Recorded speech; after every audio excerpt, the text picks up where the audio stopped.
Hello, everyone, and welcome into another edition of Dogs in the Draft. My name is Connor Riley. I'm joined by Mike Griffith today, and today we are talking about a prospect who maybe perhaps has the best hair in this year's NFL draft class, but he also has plenty of power behind it. That's Georgia offensive lineman Tate Ratledge. Mike, you've known Tate for a long time, had a very storied career here at the University of Georgia. What is Tate Ratledge bringing into the NFL?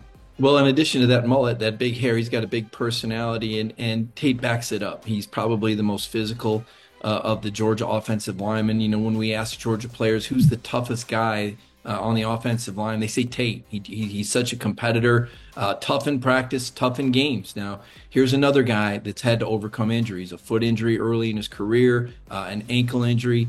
That required the tightrope surgery this year. He missed a minimum amount of games with that. Pretty fast healer. He was able to get back pretty quickly. NFL teams like to see that sort of resiliency. Another leader. This is the offensive captain. There were two guys that on the Georgia team that received most all the votes, and that was Jalon Walker and Tate Ratledge. Carries a lot of weight with his teammates, and certainly carries a lot of weight and pushes a lot of weight along that Georgia offensive line. Yeah, Ratledge is a guy who's played with a number of standout offensive linemen: Amarius Mims, Cedric Van Prandt, and Granger.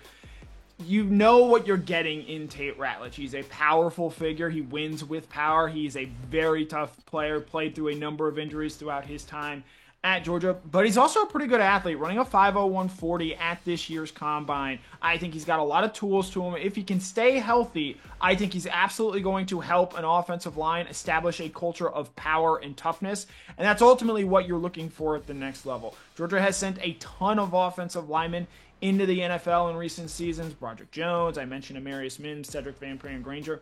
Tate Ratledge played with all of them, and that's going to help him at the next level as he goes and tries to bring a winning standard that he had at the University of Georgia, where he won 2 national championships, into the next level. I would expect him to hear his name called on the second day of the draft, whether as a late second-round pick or an early third-rounder.